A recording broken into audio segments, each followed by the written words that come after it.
सांबादिक बंधु मान को धन्यवाद। आज graduate engineering students welfare association तरफ जो गुरुत्वपूर्ण विषय रे आमे आपण आगे सांबादिक सम्मेलन करने चाहूँ। आपण सठिक समय पहुँची आमको धन्यवाद आमको सहयोग करिसेंती धन्यवाद। आपण माने जानिथिबे सारा राज्य रे जो मेधावी युवक माने अछंती बेकारी अवस्था रे अछंती तांको मानक भितरु ग्रेजुएट इंजीनियर मानकर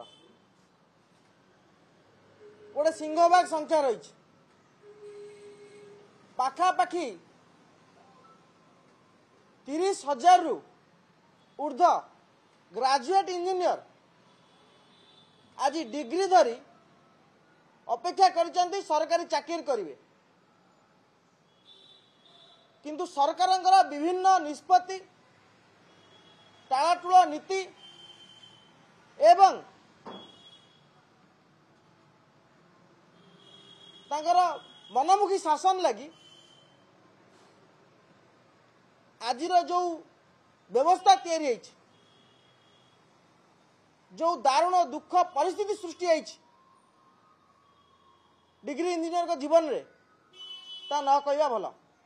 आम प्रसंग कहीं उठाऊचु आपण माने जानिचंती कि राज्य रे AEE नियुक्ति असिस्टेंट एग्जीक्यूटिव इंजीनियर रो जो नियुक्ति परीक्षा ओपीएससी करी आसुला, किंतु 2021 मसीह हठात सरकार निष्पत्ति ने लगे गेट रु रिक्रुटमेंट करेंगे,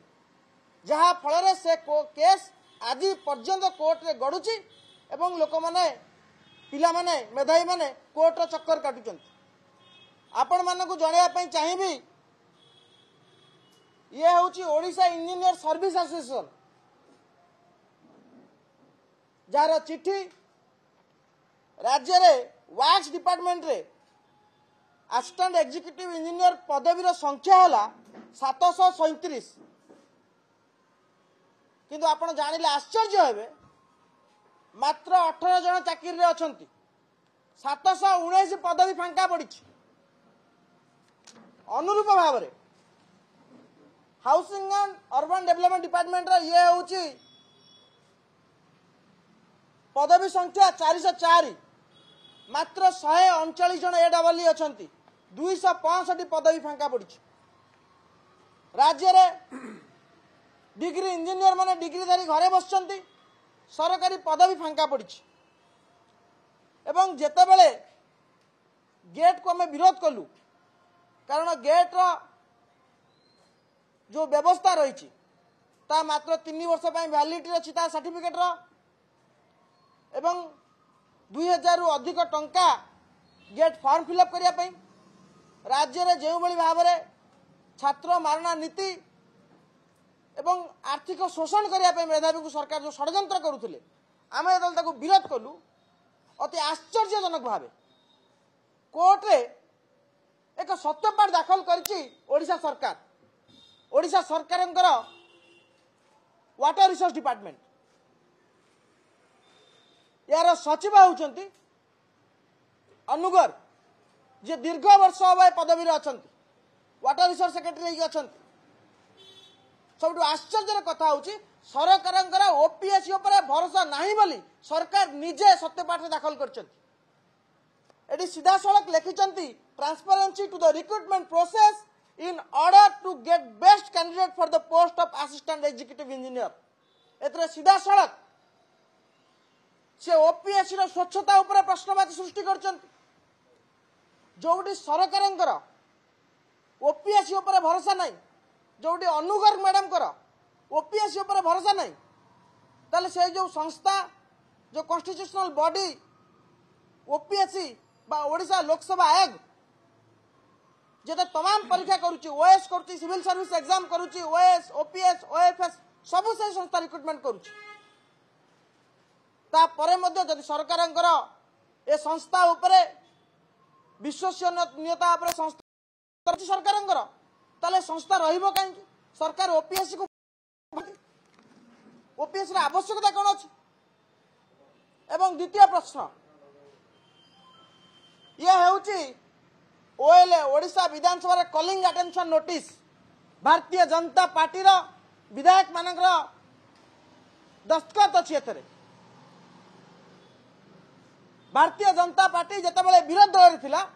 सेतेबेले से ए नियम को विरोध करुथिले किंतु दुखर सहित कहया पई पडुची आज भारतीय जनता पार्टी सरकार को आसला परे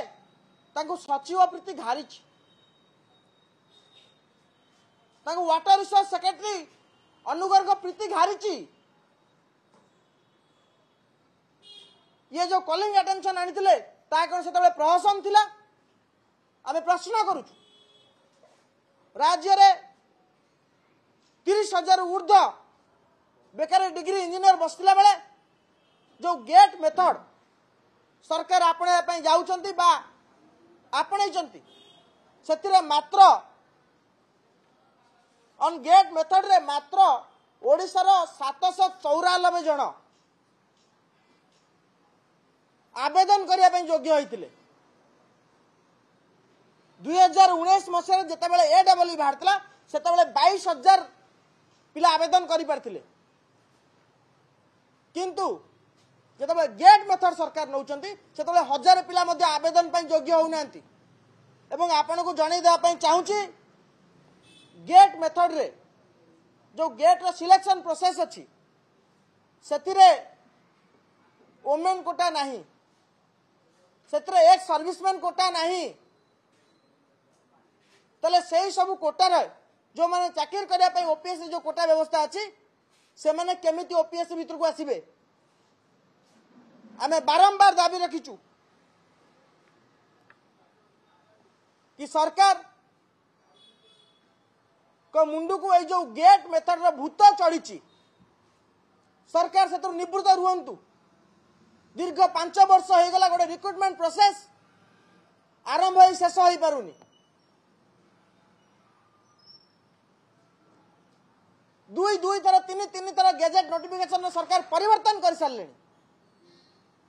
कौन आवश्यकता अच्छी क्या खुशी करने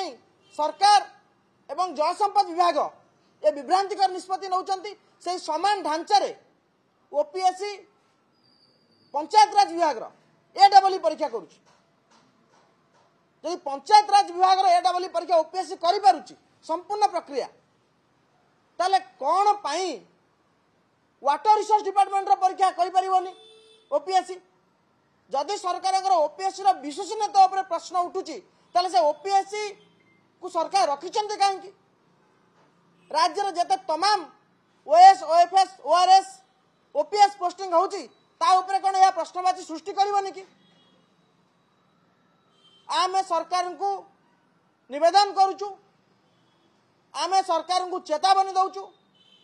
सरकार तुरंत एतरु क्षांत रुहंतु एवं जो